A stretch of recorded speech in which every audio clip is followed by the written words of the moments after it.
യേശു പ്രസംഗിച്ചു, പിതാവേ, ഇവർ എന്തു ചെയ്യുന്നു എന്നറിയാതെ ചെയ്യുന്നു, അതിനാൽ ഇവരെ ക്ഷമിക്കണമേ എന്ന് പറഞ്ഞു. രണ്ടാം വാക്ക് യേശു പറഞ്ഞു, ആ കള്ളനോട് നിശ്ചയമായും നീ ഇന്നേ എന്നോടൊപ്പം സ്വർഗത്തിൽ ഇരിക്കും എന്ന് പറഞ്ഞു. മൂന്നാമത്തെ വാക്ക് ആ സ്ത്രീയോട് പറഞ്ഞു, ഇതാ നിന്റെ മകൻ. യോഹന്നാനെ നോക്കി പറഞ്ഞു, ഇതാ നിന്റെ അമ്മ. ഈ വാക്ക് യേശു പ്രസംഗിച്ചു. നാലാമത്തെ വാക്ക്, എൻ്റെ പിതാവേ, എൻ്റെ പിതാവേ, എനിക്ക് എങ്ങനെ എന്നെ വിട്ടുകളഞ്ഞു എന്ന് പറഞ്ഞ് അദ്ദേഹം പറഞ്ഞു. അഞ്ചാമത്തെ വാക്ക്, എനിക്ക് ദാഹമുണ്ട് എന്ന് പറഞ്ഞു. ആറാമത്തെ വാക്ക്, എല്ലാം കഴിഞ്ഞു എന്ന് പറഞ്ഞു. ഏഴാമത്തെ വാക്ക്, പിതാവേ, എൻ്റെ ആത്മാവിനെ ഞാൻ നിനക്ക് സമർപ്പിക്കുന്നു. എപ്പോഴാണ് യേശു തൻ്റെ ആത്മാവിനെ സമർപ്പിച്ചുവോ? യേശു ഒരു മരണത്തിലേക്ക് തൻ്റെ ആത്മാവിനെ സമർപ്പിക്കുന്നു. യേശു തൻ്റെ ആത്മാവിനെ സമർപ്പിച്ചപ്പോൾ അടുത്ത 3 ദിവസങ്ങളിൽ അദ്ദേഹം ചില കാര്യങ്ങൾ ചെയ്യേണ്ടിയിരിക്കുന്നു. യൂദരുടെ ആചാരപ്രകാരം നാം ആദികാണ്ഡം പ്രകാരം നോക്കിയാൽ സന്ധ്യ 6 മണിക്ക് തുടങ്ങുന്ന ദിവസം അടുത്ത ദിവസം സന്ധ്യ 6 മണി വരെ യഹൂദരുടെ പ്രകാരം അതാണ് ഒരു ദിവസം. നമ്മുടെ രീതിയിൽ നോക്കിയാൽ രാത്രി 12 മണി മുതൽ അടുത്ത ദിവസം രാത്രി 12 മണി വരെ നമുക്ക് ഒരു ദിവസം. പക്ഷേ ബൈബിൾ ഗ്രന്ഥം പ്രകാരമോ അല്ലെങ്കിൽ യഹൂദരുടെ ആചാരപ്രകാരം നോക്കിയാൽ സന്ധ്യ 6 മണി മുതൽ അടുത്ത ദിവസം സന്ധ്യ 6 മണി വരെ അവർക്കൊരു ദിവസം. അതുകൊണ്ടാണ് യേശു പ്രഭു തന്റെ ജീവൻ വിട്ടുകൊടുത്ത സമയത്ത് ഏകദേശം 3 മണിക്കൂർ കഴിഞ്ഞിരിക്കുന്നു. ബൈബിളിൽ നമ്മൾ കാണുന്നതുപോലെ യേശു തന്റെ ജീവൻ വിട്ടുകൊടുത്ത ഉടനെ ആകാശം ഇരുണ്ടു പോകാൻ തുടങ്ങി. ഭൂമിയും മുഴുവൻ ഇരുണ്ടുപോയി. അതിനുശേഷം നമ്മൾ നോക്കുമ്പോൾ ലൂക്കാ സുവിശേഷം 23-ാം അധ്യായം 44-ാം വചനം വായിച്ചാൽ, ലൂക്കാ 23-ാം അധ്യായം 44-ാം വചനം, അപ്പോൾ ഉച്ച കഴിഞ്ഞ് അന്ന് 3 മണിവരെ ആ ദേശമൊക്കെയും ഇരുണ്ടുപോയി. 3 മണിവരെ ആ ദേശമൊക്കെയും അങ്ങനെ സംഭവിച്ചു. ഇരുണ്ടുപോയത് സൂര്യൻ മറഞ്ഞു പോയതുകൊണ്ടാണ്.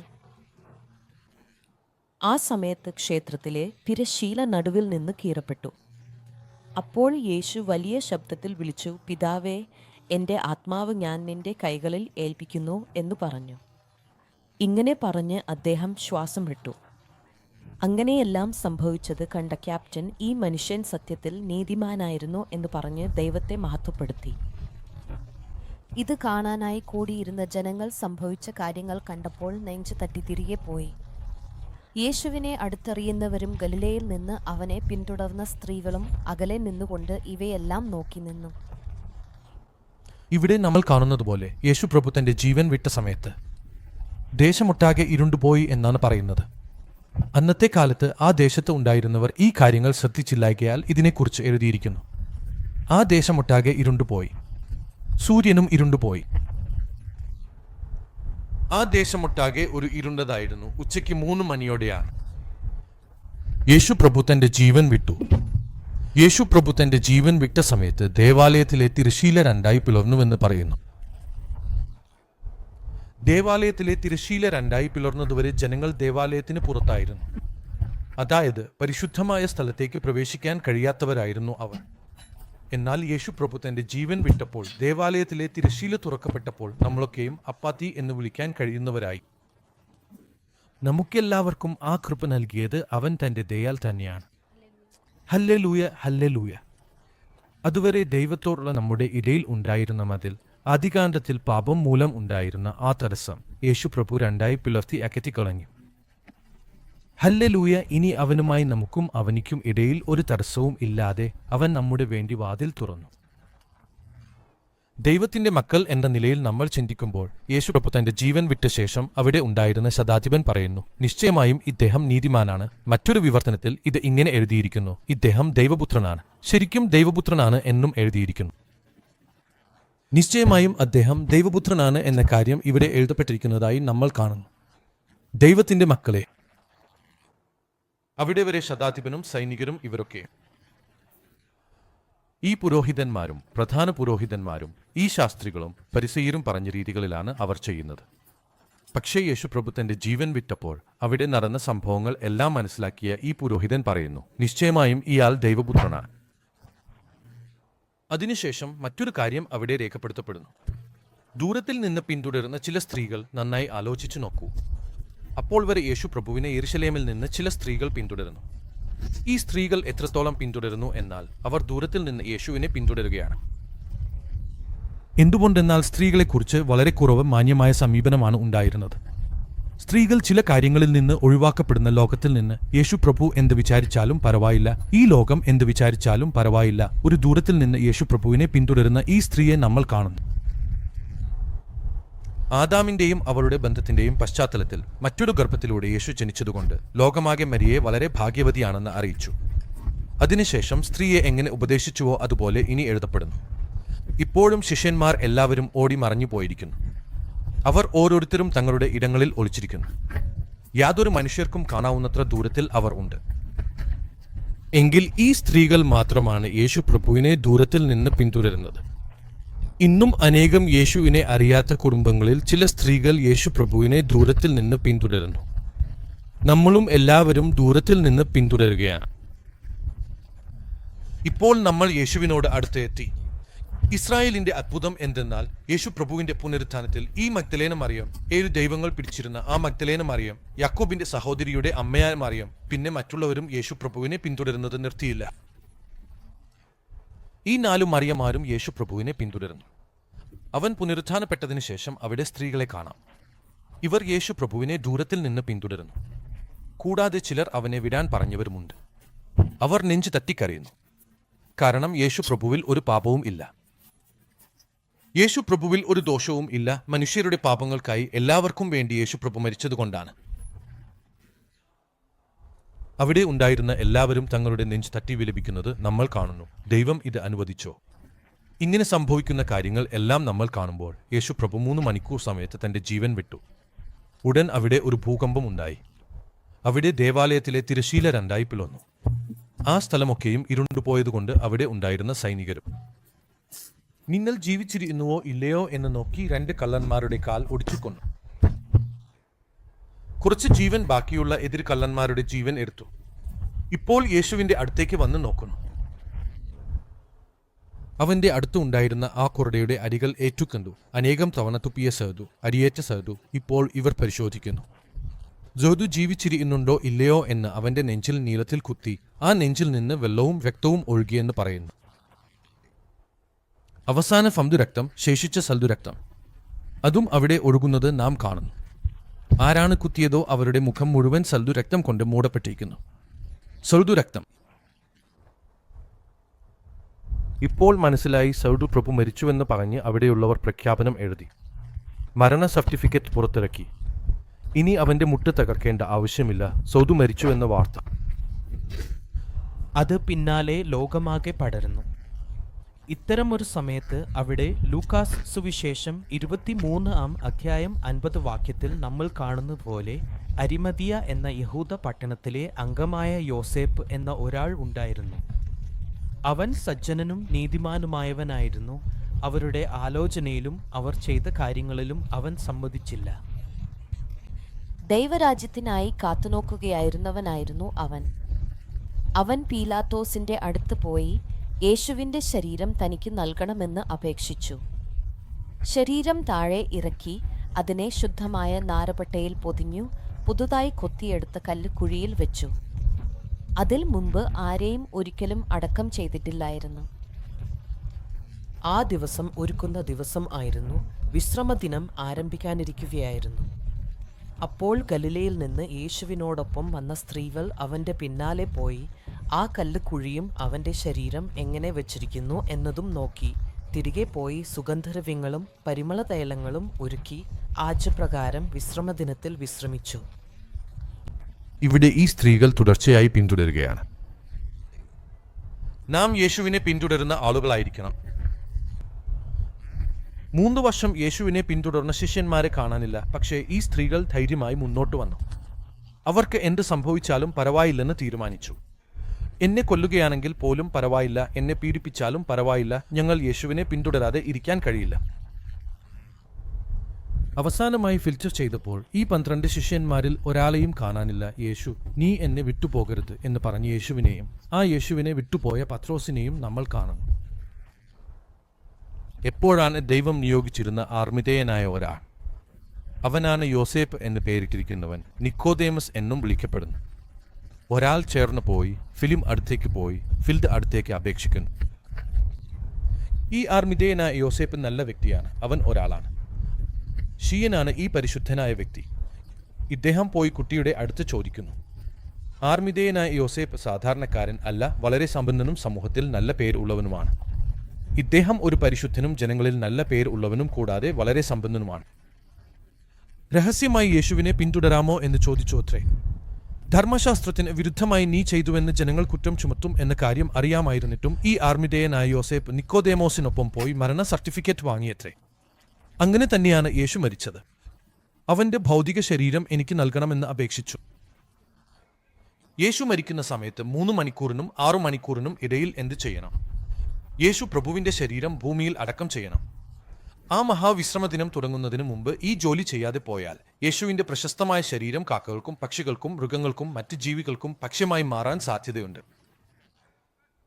അങ്ങനെ വിട്ടുവിട്ടാൽ യേശു പ്രഭുവിന്റെ അന്ത്യം ശരിയായി നടക്കാതെ പോകും. യേശു പ്രഭു പറഞ്ഞ രീതിയിൽ തന്നെ അവനെ അടക്കം ചെയ്യണം. അവൻ 3 ദിവസത്തിന് ശേഷം ഉയർത്തെഴുന്നേൽക്കണം. അവനെ അടക്കം ചെയ്യാൻ ഒരു ശിഷ്യനും വന്നില്ല. നാം ഒരു കാര്യം മനസ്സിലാക്കണം. വിവാഹത്തിന് പോകുന്നതിനേക്കാൾ കഷ്ടത്തിൽ കഴിയുന്നവരോടൊപ്പം പോകുന്നവനാണ് യഥാർത്ഥ സ്നേഹിതൻ. വിവാഹത്തിന് പോകുന്നതിനേക്കാൾ കഷ്ടത്തിൽ കഴിയുന്നവരെ ആശ്വസിപ്പിക്കാൻ പോകുന്നവനാണ് യഥാർത്ഥ ബന്ധു. യേശു പ്രഭുവിന്റെ അടുത്ത് അങ്ങനെയുള്ള ഒരാളും കാണപ്പെട്ടില്ല. അവസാനമായി യേശുവിന്റെ സ്വന്തം സഹോദരങ്ങളും സഹോദരിമാരും പോലും യേശു പ്രഭു അത്രയും ഭയാനകമായ മരണവും അനുഭവിക്കുമ്പോൾ അവനെ കാണാൻ പോലും വന്നില്ല. അത്തരത്തിലുള്ള സമയത്ത് അരിമതേയനായ യോസേപ്പും നിക്കോദേമോസും മാത്രം അവിടെയുണ്ടായിരുന്നു. യേശുവിന്റെ ഭൗതിക ശരീരം ആ സൈനികർ കീറി എടുത്ത് അവിടെ നിന്ന് ശരീരം താഴേക്ക് ഇറക്കി. സിലുവയിൽ നിന്ന് താഴെ ഇറക്കി അവന്റെ ശരീരത്തിൽ സന്നദ്ധമായ 4 വസ്ത്രം പൊതിയാൻ തുടങ്ങി. ചില സുഗന്ധദ്രവ്യങ്ങൾ ചേർത്ത് അവന്റെ ശരീരമാകെ പുരത്തിയ ശേഷം യേശു പ്രഭുവിന്റെ ഒരു ശരീരം ഒരു ഗുഹയിലോ അല്ലെങ്കിൽ ഒരു ശ്മശാനത്തിൽ ഉള്ള ഒരു കുഴിയിൽ അവനെ വെച്ചു. ഇനിയും 6 മണിക്കൂർ ആയിട്ടില്ല. സായാഹ്നം ആയതിനാൽ ഉടൻ എന്തെങ്കിലും ചെയ്യണം. ഒരു കല്ല് മാറ്റണം. ഇതിനിടയിൽ ഈ പ്രധാന പുരോഹിതന്മാർ എന്ത് ചെയ്തു എന്നാൽ പീലാത്തോസിന്റെ അടുത്ത് പോയി ഇങ്ങനെ പറഞ്ഞു. യേശു ജീവിച്ചിരിക്കുമ്പോൾ അവൻ 3-ാം ദിവസം ഉയർത്തെഴുന്നേൽക്കുമെന്ന് പറഞ്ഞതുകൊണ്ട് എന്ത് ചെയ്യണം? ആ കല്ലർ സുരക്ഷിതമാക്കണം. എങ്കിൽ യേശു ക്രിസ്തുവിന്റെ ശിഷ്യന്മാർ രാത്രിയിൽ കല്ല് നീക്കി ശവം കൊണ്ടുപോയാൽ അതിൽ കൂടി വലിയ ദുരന്തം സംഭവിക്കുമെന്നതിനാൽ കൃത്യമായി കഠിനമായ സുരക്ഷ ഒരുക്കണമെന്ന് പറഞ്ഞ് ഈ പ്രധാന പുരോഹിതരും സദൂക്യരും എല്ലാവരും ചേർന്ന് പീലാത്തോസിനോട് അപേക്ഷിച്ചു. പീലാത്തോസ് അതിന് സമ്മതിച്ച് ആ ദിവസം ഏകദേശം 12 പേരിലധികം സൈനികരെ അവിടെ സുരക്ഷയ്ക്കായി നിയോഗിച്ചു എന്നാണ് പറയുന്നത്. 21 മണിക്കൂർ അവിടെ കാവൽ നിൽക്കുകയായിരുന്നു. ഒരാൾ പോകണമെങ്കിൽ മറ്റൊരാൾ അവിടെ തന്നെ നിലകൊള്ളേണ്ടി വരും. അന്നത്തെ കാലത്ത് സിസി ക്യാമറകളൊന്നും ഉണ്ടായിരുന്നില്ല. ഒന്നും ഇല്ലാത്ത സമയത്ത് ഈ സൈനികരുടെ മുഖാന്തിരം ശരീരം വളരെ ജാഗ്രതയോടെ കാത്തുസൂക്ഷിച്ചു. അരിമത്യക്കാരനായ യോസേപ്പ് കല്ല് മാറ്റി. യഹൂദരുടെ നേതാക്കൾ എല്ലാവരും ചേർന്ന് റോമാ സാമ്രാജ്യത്തിന്റെ മുദ്ര ആ സമാധിയിൽ പതിപ്പിച്ചു. സൈനികർ പുറത്താണ്. സ്ത്രീകൾ എല്ലാവരും പോയി. അവർ അവരുടെ വീട്ടിലേക്ക് പോയി. വീണ്ടും പുനരുത്ഥാന സമയത്ത് യേശുപ്രഭുവിനായി നമ്മൾ ഇനി സുഗന്ധദ്രവ്യം കൊണ്ടുവരണമെന്ന് പറഞ്ഞ് അവർ പോയി. ഇത്തരമൊരു സമയത്ത് ദൈവത്തിന്റെ മക്കളെ നാം ശ്രദ്ധയോടെ നോക്കിയാൽ യേശുപ്രഭു സമാധിയിൽ എന്താണ് ചെയ്യുന്നത് എന്ന് കാണാം. ചില ആളുകൾക്കുള്ള ഒരു ചോദ്യം: ഈ 3 ദിവസങ്ങളിൽ യേശുപ്രഭു എന്ത് ചെയ്തു? ആ ദിവസം 6 മണിക്ക് അവനെ കുഴിച്ചിട്ടു. അതിനുശേഷം മഹാവിശ്രമം എന്നതുകൊണ്ട് എല്ലാവരും പോയി. ശനിയാഴ്ച വൈകിട്ട് 6 മണി മുതൽ അടുത്ത ശനിയാഴ്ച വൈകിട്ട് 6 മണി വരെ ആരും ഒരു ജോലി ചെയ്യില്ല. യഹൂദർക്ക് അത് മഹാവിശ്രമ സമയമായതിനാൽ എല്ലാവരും തിരക്കോടെ അവരുടെ വീട്ടിൽ ഇരിക്കുമ്പോൾ. ഈ സൈനികർ ആരാണെന്നാൽ റോമാ സാമ്രാജ്യത്തിൽപ്പെട്ടവരാണ്. അവരുടെ വിശ്രമം പാലിക്കേണ്ടതായതിനാൽ അത്തരത്തിലുള്ളവരെ ഡ്യൂട്ടിയിൽ വെച്ചു. ഇപ്പോൾ ഈ വിശ്രമ സമയത്ത് യേശുപ്രഭു എന്താണ് ചെയ്യുന്നത്? യേശുപ്രഭു സമാധിയിൽ എന്താണ് ചെയ്യുന്നത്? അദ്ദേഹം സുഖമായി വിശ്രമിച്ചിരുന്നോ അല്ലെങ്കിൽ മറ്റെന്തെങ്കിലും ചെയ്തിട്ടുണ്ടോ എന്നത് പലർക്കും സംശയമാണ്. അതിനാൽ ദൈവത്തിന്റെ മക്കളെ, ബൈബിൾ ഗ്രന്ഥത്തിൽ കാണുന്നതുപോലെ അപ്പോസ്തലൻ പൗലോസ് ഒരു രഹസ്യം വെളിപ്പെടുത്തിയിട്ടുണ്ട്. അതെന്തെന്നാൽ എഫെസ്യർക്ക് എഴുതിയ പത്രിക 4-ാം അധ്യായം 8-9 വാക്യങ്ങൾ വായിച്ചാൽ മനസ്സിലാകും. 4-ാം അധ്യായം 8-9 വാക്യങ്ങൾ. അതിനാൽ അദ്ദേഹം ഉയർത്തെഴുന്നേറ്റപ്പോൾ ബദ്ധരായവരെ കൊണ്ടുപോയി മനുഷ്യർക്കു വരങ്ങൾ നൽകി എന്നാണ് എഴുതിയിരിക്കുന്നത്. മനുഷ്യർക്കു ഈ വരങ്ങൾ നൽകപ്പെട്ടിരിക്കുന്നു എന്നാണ് പറയുന്നത്. അങ്ങനെ എഴുതിയിരിക്കുന്നുവെങ്കിൽ ഞാൻ ആ ആരോപണം പറയുന്നു. ആ അയ്യൻ ഭൂമിയുടെ കേന്ദ്രത്തിലേക്ക്, ഭൂമിയുടെ അടിയിലേക്ക് പോയി എന്നാണ് പറയുന്നത്. ഭൂമിയുടെ അടിഭാഗങ്ങളിലേക്ക് ഇറങ്ങിയവനാണെന്നർത്ഥം തന്നെയാണ്, അല്ലേ? ഇറങ്ങിയവനാണ് സമസ്തത്തിൽ നിറഞ്ഞിരിക്കുന്നതും ആകാശത്തിൽ, ആകാശമണ്ഡലത്തിൽ എല്ലാറ്റിനേക്കാളും ഉയരത്തിൽ ഉയർന്നവനായി നിലകൊള്ളുന്നതും. നാം എല്ലാവരും വിശ്വാസത്തിലെയും ദൈവപുത്രനെക്കുറിച്ചുള്ള ജ്ഞാനത്തിലെയും ഐക്യത്തിനെത്തുകയും പൂർണ്ണ പുരുഷന്മാരാകുവോളം, അഥവാ ക്രിസ്തുവിൻ്റെ പൂർണ്ണതയുമായി തുല്യമായ പൂർണ്ണതയിലേക്ക് എത്തുവോളം അവൻ ഇങ്ങനെ നിയമിച്ചിരിക്കുന്നു എന്നതാണ് കാണേണ്ടത്. ഇവിടെ നാം കാണുന്നത് എന്തെന്നാൽ, ആദികാണ്ഡത്തിൽ നിന്ന് യേശുക്രിസ്തുവിന്റെ മരണത്തോളം ഒരു കലണ്ടറാണ്. യേശുക്രിസ്തുവിന്റെ മരണത്തിന് ശേഷം പുതിയ കലണ്ടർ ആരംഭിച്ചു. നമ്മൾ ആലോചിക്കുന്നത് AD BC എന്നിങ്ങനെയാണ്. പക്ഷേ ബൈബിൾ ഗ്രന്ഥം പ്രകാരം മരണവും പുനരുത്ഥാനവും എന്ന കാര്യത്തിൽ നാം സംസാരിക്കുമ്പോൾ ഈ പുനരുത്ഥാനവും മരണവും കുറിച്ച് ആലോചിച്ചാൽ യേശു പ്രഭു എപ്പോഴാണ് പ്രാണം വിട്ടതോ അതിനു മുമ്പ് ഒരു കാലഘട്ടം ഉണ്ടായിരുന്നു. യേശു പ്രഭു പുനരുത്ഥാനമായതിനു ശേഷം ഓരോ കാലഘട്ടവും ഉണ്ടായി. ഈ ഇടയിൽ യേശു പ്രഭു പാതാൾ ലോകത്തിലേക്ക് പോയതാണല്ലോ.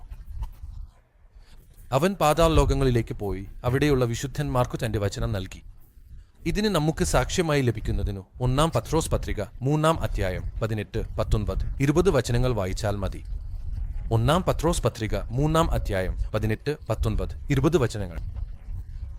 കാരണം നമ്മെ ദൈവത്തിങ്കലേക്ക് കൊണ്ടുവരാൻ നീതിമാന്മാർക്കായി നീതിമാനായ ക്രിസ്തു ശരീരത്തിൽ കൊല്ലപ്പെട്ടു, ആത്മാവിൽ ജീവിപ്പിക്കപ്പെട്ടു, പാപം സംബന്ധിച്ച് ഒരിക്കൽ മാത്രം കഷ്ടപ്പെട്ടു. ദൈവത്തിൻ്റെ ദീർഘക്ഷമ ഇപ്പോഴും കാണിച്ചുകൊണ്ടിരിക്കുമ്പോൾ, പണ്ടു നോഹയുടെ കാലത്ത് പാളയം പണിയപ്പെടുമ്പോൾ അനുസരിക്കാതിരുന്നവരുടെ അടുക്കളയിലേക്കാണ്, അതായത് തടവിൽ കഴിയുന്ന ആത്മാക്കളുടെ അടുക്കളയിലേക്കാണ്. അവിടെ അനുസരണയുള്ളവരായിരുന്നു. തടവിൽ കഴിയുന്ന ആത്മാക്കളുടെ അടുക്കളിലേക്ക് അദ്ദേഹം ആത്മസ്വരൂപിയായി പോയി. ആത്മസ്വരൂപിയായി അവർക്കു പ്രസംഗിച്ചു. എന്താണ് ചെയ്തെന്ന് പറയൂ. അവർക്കു പ്രസംഗിച്ചു. ഇവിടെ നമുക്ക് നിൽക്കാം. യേശു പ്രഭുവിന്റെ ഭൗതിക ശരീരം ഈ സുരക്ഷാ ഉദ്യോഗസ്ഥർ കാത്തു സൂക്ഷിക്കുന്നു. യേശു പ്രഭു ഇപ്പോൾ എന്ത് ചെയ്യുന്നു എന്നാൽ അദ്ദേഹം പാതാളത്തിലേക്ക് പോകുകയാണ്. ഈ പാതാളത്തിലേക്ക് ശരീരത്തോടെ പോകാൻ കഴിയില്ലാത്തതിനാൽ യേശു ആത്മസ്വരൂപിയായി പാതാളത്തിലേക്ക് പോയിരിക്കുന്നു. ഈ 3 ദിവസങ്ങളിൽ യേശു പ്രഭു ചെയ്ത കാര്യം പാതാളത്തിലേക്ക് പോയി അവിടെ നീതിയായി ജീവിച്ചിരുന്ന ആത്മാക്കളെ കാണുക എന്നതായിരുന്നു. അവിടെ പോയി യേശു പ്രഭു ആ ആത്മാക്കൾക്ക് ഉപദേശിച്ചു. ബൈബിൾ പറയുന്നു, യേശു പ്രഭു ആ ആത്മാക്കൾക്ക് സുവിശേഷം പ്രഖ്യാപിച്ചു. സുവിശേഷം എന്താണെന്ന് ചോദിച്ചാൽ ഞാൻ തന്നെയാണ് രക്ഷകൻ എന്നാൽ. ഞാനാണ് രക്ഷകൻ, ഞാൻ തന്നെയാണ് നഷ്ടപ്പെട്ടത്. എന്റെ രക്തനിയമത്തിന് കീഴിൽ വരുന്ന എല്ലാവരും സ്വർഗത്തിലേക്ക് പോകും, സ്വർഗരാജ്യത്തിലേക്ക് പോകുമെന്ന് യേശു പ്രഭു പ്രഖ്യാപിച്ചപ്പോൾ ആ ദിവസം എന്ത് സംഭവിച്ചു എന്ന് നോക്കൂ. അതിനുശേഷം വന്ന വെള്ളപ്പൊക്കത്തിൽ ആ കപ്പലിൽ ചിലർ, അതായത് 8 പേർ വെള്ളത്തിലൂടെ രക്ഷപ്പെട്ടു. അതിന് സമാനമായ ബാപ്തിസ്മ ഇപ്പോൾ നിങ്ങളെ രക്ഷിക്കുന്നു. അതെന്നാൽ ശരീരത്തിലെ മലിനത നീക്കം ചെയ്യുന്നതല്ല, മറിച്ച് യേശുക്രിസ്തുവിന്റെ പുനരുത്ഥാനത്തിന്റെ ഫലമായാണ്. ദൈവത്തെക്കുറിച്ച് നിർമ്മലമായ മനസാക്ഷി നൽകുന്ന മറുപടിയാണ് ഇത്. ഇവിടെ എത്ര അത്ഭുതകരമായി എഴുതിയിരിക്കുന്നു എന്ന് നോക്കൂ. യേശുക്രിസ്തുവിന്റെ പുനരുത്ഥാനം ശക്തിയുള്ളതാണ്. ഇപ്പോൾ യേശു പ്രഭു ഒരു ആത്മാവായി പാതാളത്തിലേക്ക് പോയി. ആ പാതാള ലോകത്തിലേക്ക് ആരും പോകാൻ കഴിയില്ല. അത്തരത്തിലുള്ള ലോകങ്ങളിൽ പോയി അവിടെ വിശുദ്ധരായവർ, അതായത് നീതിമാന്മാർ. അവിടെ പല പാപികളും ഉണ്ട്. പഴയ നിയമത്തിൽപ്പെട്ടവർ, യേശുക്രിസ്തുവിന് മുമ്പ് ഉണ്ടായിരുന്നവർ, അവരിലേക്ക് പോയി ആ തടവിൽ ഉണ്ടായിരുന്നവർക്ക് യേശു ഉപദേശിച്ചു എന്നാണ് പറയുന്നത്. ആ ഉപദേശം അവർ ഉടൻ സ്വീകരിച്ചു. അങ്ങനെ സ്വീകരിച്ചതിന്റെ ഫലമായി സംഭവിച്ച സംഭവം എന്തെന്നാൽ നമ്മുടെ മത്തായി സുവിശേഷം 27 അധ്യായത്തിൽ വരുമ്പോൾ അവിടെ ആ വിഷയത്തെക്കുറിച്ച് എഴുതിയിരിക്കുന്നത് എന്തെന്നാൽ നോക്കൂ. 27 അധ്യായത്തിൽ യേശു പ്രഭു തന്റെ ജീവൻ വിട്ട ശേഷം എന്ത് സംഭവിച്ചു എന്ന് നോക്കൂ. അവർ ശവക്കുഴികളിൽ നിന്ന് പുറത്തു വന്നു. അവൻ ഉയർത്തെഴുന്നേറ്റ ശേഷം പരിശുദ്ധ നഗരത്തിലേക്ക് പ്രവേശിച്ചു. പിന്നെ അവർ എവിടേക്ക് പോയി എന്ന് പറയുന്നില്ല. പരിശുദ്ധ നഗരത്തിലേക്ക് പ്രവേശിച്ചു. അതിനു മുമ്പ് ഉണ്ടോ ഇല്ലയോ, അതിനു മുമ്പ് ഭൂമി കുലുങ്ങി. മത്തായി 27:51 മണി വായിക്കൂ. യേശു വീണ്ടും വലിയ ശബ്ദത്തിൽ നിലവിളിച്ച് ആത്മാവ് വിട്ടു. അപ്പോൾ ദേവാലയത്തിലെ തിരശീല മുകളിൽ നിന്ന് താഴേക്ക് 2 പിളർന്നു. ഭൂമി കുലുങ്ങി, പാറകൾ പിളർന്നു, കല്ലറകൾ തുറന്നു. ഉറങ്ങിക്കൊണ്ടിരുന്ന അനേകം വിശുദ്ധരുടെ ശരീരങ്ങൾ ഉയർന്നു. അവർ കല്ലറയിൽ നിന്ന് പുറത്തു വന്നു. അവൻ ഉയർത്തെഴുന്നേറ്റതിനു ശേഷം എപ്പോഴാണെന്ന് നോക്കൂ. ഈ കാര്യം ശ്രദ്ധിക്കൂ. ഇപ്പോൾ യേശു ആത്മാവ് വിട്ടു. അതിനുശേഷം ഭൂകമ്പമുണ്ടായി. അതെ, അതാണ്. പാറകൾ പിളർന്നു, കല്ലറകൾ തുറന്നു.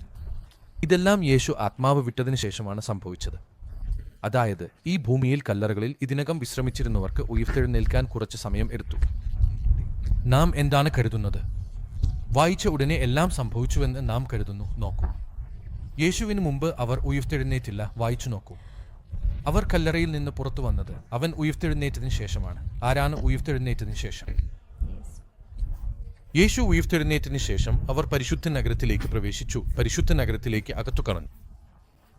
ഇവിടെ നമ്മൾ മനസ്സിലാക്കേണ്ടത് എന്തെന്നാൽ എല്ലാം ഉടനെ സംഭവിച്ചുവെന്ന് കരുതരുത്. യേശു പ്രഭു തന്റെ പ്രാണം വിട്ടതിന് ശേഷം അതെല്ലാം ഉടനെ സംഭവിച്ചില്ല. അതിന് കുറച്ച് സമയം എടുത്തു.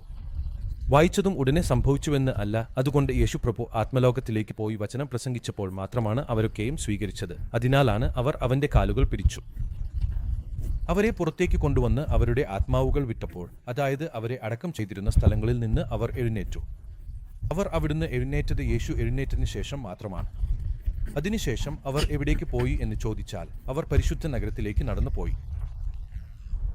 എത്ര വലിയ ഭാഗ്യമാണ് എന്ന് ചിന്തിച്ചു നോക്കൂ. അതുകൊണ്ടാണ് അപ്പോസ്തലൻ പൗലോസ് തന്റെ സോണി പത്രികകളിൽ, പ്രത്യേകിച്ച് ആദ്യത്തെ സോണി പത്രിക 4-ാം അധ്യായം 13-ാം വാക്യത്തിൽ എഴുതുന്നത്, ക്രിസ്തുവിൽ മരിച്ചവരാണ് ആദ്യം എഴുന്നേൽക്കുന്നത്, അതിനുശേഷം ജീവനോടെ ഉള്ളവരാണ്. അവരോടൊപ്പം നാം ഒരുമിച്ച് അർത്ഥമാക്കണം. ക്രിസ്തുവിൽ ഉള്ളവൻ എന്നത് എന്താണെന്ന് നോക്കുമ്പോൾ, ക്രിസ്തുവിന് മുമ്പ് ഉണ്ടായിരുന്നവർ എന്തായി എന്ന് ചോദിച്ചാൽ, ക്രിസ്തുവിന് മുമ്പ് ഉണ്ടായിരുന്നവർ ഇതിനകം തന്നെ പുനരുത്ഥാനമുണ്ടായവരാണ്. മതവിശ്വ വാർത്ത 27 അധ്യായം 50 സിനിമ ഇല്ലാത്ത നമ്മൾക്ക് എന്ത് സംഭവിച്ചു? ഈ ആദ്യ പുനരുത്ഥാനത്തിൽ പങ്കാളികളായ എല്ലാവരും യേശുപ്രഭു പുനരുത്ഥാനമാകുമ്പോൾ അവർക്ക് മുമ്പ് ഉണ്ടായിരുന്ന എല്ലാവരും ഒരേ സമയം എഴുന്നേറ്റു. ഇപ്പോൾ നാം എന്ത് ചെയ്യാൻ പോകുന്നു? ക്രിസ്തുവിൽ മരിച്ചവർ ഭാഗ്യവാന്മാർ എന്ന് എഴുതിയിരിക്കുന്നു.